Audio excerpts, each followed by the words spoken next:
इथे का बोलवलं? आपण बोलूयात. मला वाटलं राजसभा बोलवली असेल. ती तर बोलवावीच लागेल, कारण राज्य कारभाराची अनेक कामे मार्गी लावायची आहेत. पण त्याचबरोबर एक सुरुवात करायची आहे, ती एका नवीन पर्वाला.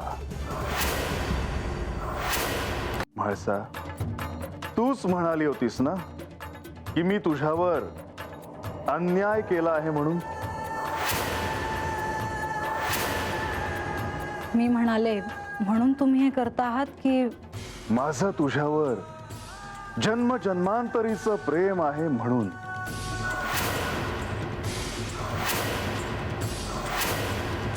माझ्याबद्दल ह्या अवतारात आणि कैलासात एक अशी घटना घडली की ज्यामध्ये विलक्षण साम्य आहे. कोणती घटना? त्याविषयी आपण सविस्तर बोलूया. कधी बोलूया? त्यासाठी या गडावर पुन्हा आख्यानाला आरंभ करूया.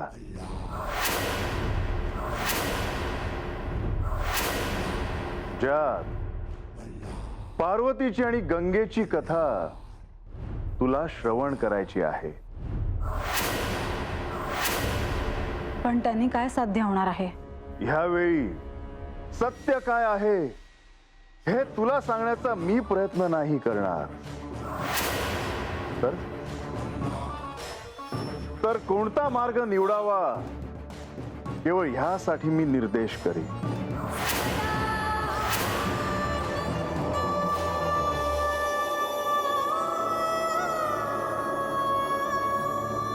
म्हाळसा, तू काहीच बोलली नाहीस. कधी कधी तत्व आणि त्यामागचे ज्ञान हे प्रत्यक्षात उपयोगात पडत नाहीत, म्हणून विचार करते आहे की सामोरे जावे की नाही.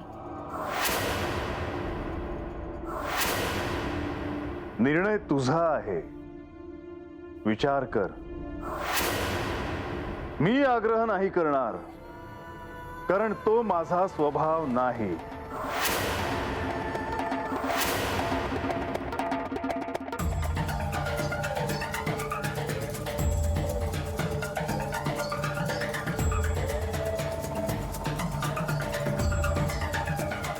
मी ह्यासाठी तयार आहे. याआधी आख्यानात ज्या कथा सांगितल्या गेल्या आहेत त्यापेक्षा वेगळ्या प्रकृतीची कथा ह्यावेळी सांगण्यात येईल. मला ती ऐकायची आहे.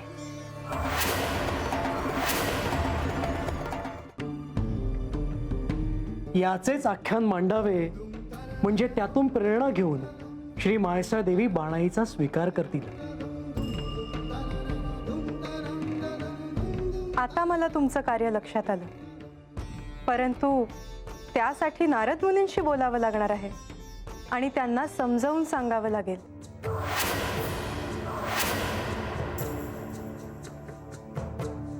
होय, त्यांना आत्ताच बोलावून घेतो.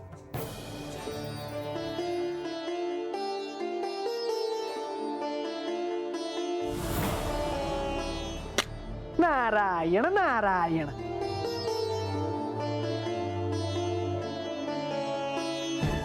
माझा नमस्कार स्वीकार करावा प्रभू. माते, मुनिवर, तुमचं स्वागत आहे. आपण मला बोलवले, काय कार्य आहे प्रभू? देवी, यांना समजावून सांगा. त्यांना जेवढं सांगितलं आहे तेवढंच त्यांनी करायचं आहे, त्यापेक्षा अधिक काही नाही. आणि यावेळी त्यांनी स्वतःहून काही केलं आणि त्यामुळे गोंधळ झाला तर मी स्वतः त्यांना शासन करेन.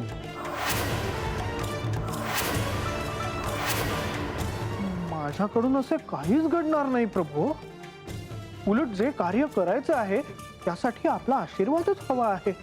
मुनिवर, कार्य काय आहे हे आधी समजून तर घ्या. मुनिवर, मी सांगते तुम्हाला काय कार्य आहे ते.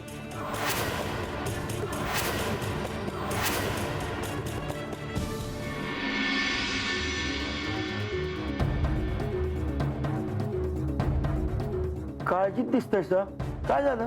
अरे गणोबा देव राजसभेत आहे ती. म्हणजे आज राजसभा भरली? अरे राघोबा नाही, देव देवी संकट आहेत आणि त्यांनी प्रधानजन लक्ष्मी देवीसनी बोलवायला मला सांगितलं आहे. परत एकदम म्हणजे? मी येतो जाऊन. मला सांगा काय आहे, तू सांगा, मी जाऊन येतो. नाही बाबा, मला जावं लागेल. बरं आता काय होईल असं वाटतं तुम्हासनी? आख्यान सुरू होईल असं वाटतं. या बघ, काहीतरी कारण आहे, नाहीतर असं एकदम थांबलेलं आख्यान सुरू कसं होईल? हे प्रभो, हे माते, मी आख्यानाची वाटच पाहत होतो. पण हे सोपं नाही. शिवचरित्राचा एक पूर्ण काय तुम्हाला उभा करायचा आहे. मी प्रयत्न करेन प्रभो. महत्वाचं म्हणजे म्हाळसा देवींना त्यांच्या गतजन्माचं स्मरण व्हावं, ह्यासाठी आख्यानाचा आधार घ्यायचा आहे आणि त्यात कुठेही संतुलन जाता कामा नये.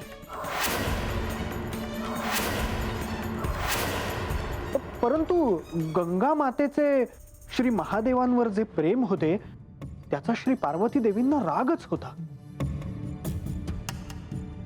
इथेही तशीच परिस्थिती आहे. योग्य आहे, पण आख्यानाची सुरुवात करताना भगीरथापासून आख्यानाचा प्रारंभ करा.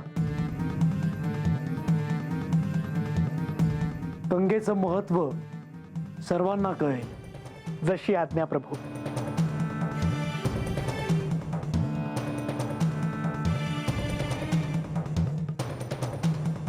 तुम्ही प्रधानजी, एक सांगावा होतं बघा.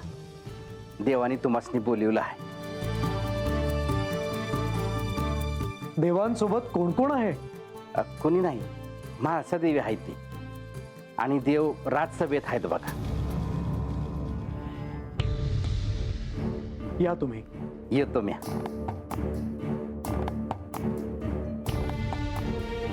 मुनिवर, तुम्हालाही यायचंय आमच्या सोबत.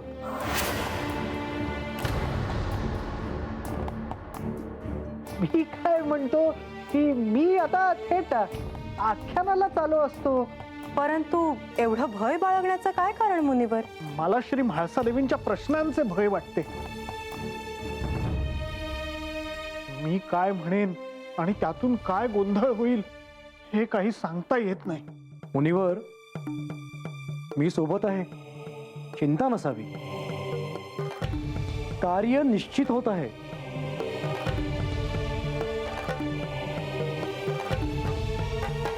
आपण सोबत असणं आवश्यकच आहे. आपणास इथे बोलावणं हाही एक योजनेचाच भाग आहे. आता विलंब नको, निघूया. मुनिवर,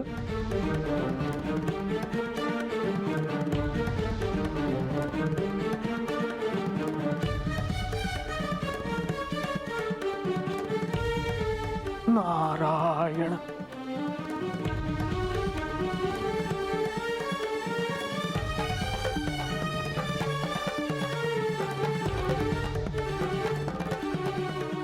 उद्याचा सूर्योदय ह्या जेजुरी गडावर एक नवीन अध्यायाला प्रारंभ करणार आहे.